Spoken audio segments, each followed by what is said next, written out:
The light people saw over Blackwater Hill last week. It wasn't a star. And anyone who looked at it, well, they never really looked at anything again. It was one of those cold, silent nights you only get in the north of Scotland. The kind where the air smells of rain and every cottage window glows like a warning.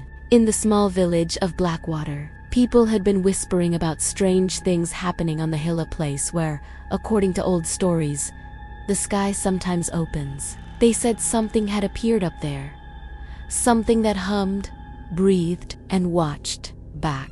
Emma, a 19-year-old astronomy student, had always been fascinated by the stars. She loved the silence of space, the predictable orbits of planets, the ancient light from distant galaxies. But nothing in her textbooks, nothing in her professor's lectures had ever prepared her for what was happening on Blackwater Hill.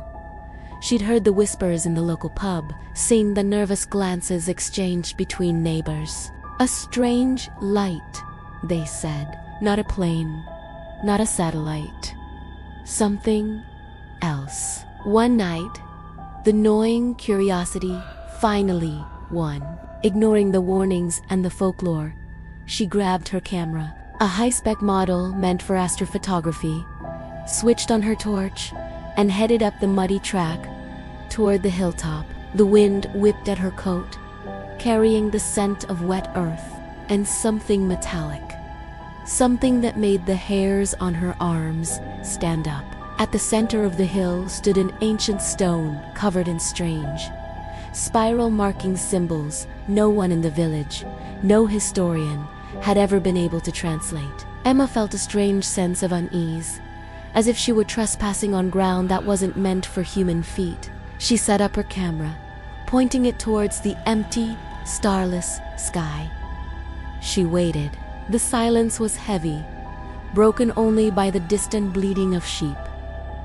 Then it happened. A blinding white glow burst open directly above her. It wasn't like lightning, sharp and jagged. It wasn't like any star she'd ever studied. It was like a crack had appeared in the very fabric of the sky itself, a wound in the darkness. The light didn't hit her eyes. It was far more intimate than that. It hit her mind. Emma gasped, stumbling back against the ancient stone. She felt something moving through her thoughts, rifling through her memories, her dreams, her deepest fears, like an intruder searching through a filing cabinet. It felt cold, clinical, and impossibly ancient. It saw her first day of school, the face of her grandmother, the secret she'd never told anyone. It was searching for something, a key, a pattern. And then, as suddenly as it had appeared, the light vanished.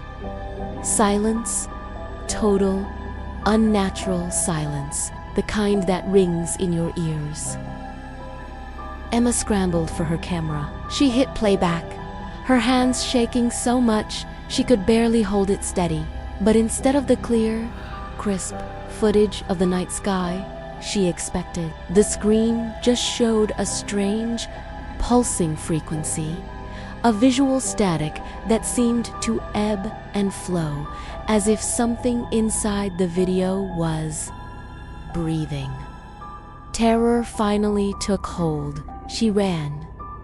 She didn't stop until she was home, slamming the door, locking every bolt, drawing every curtain.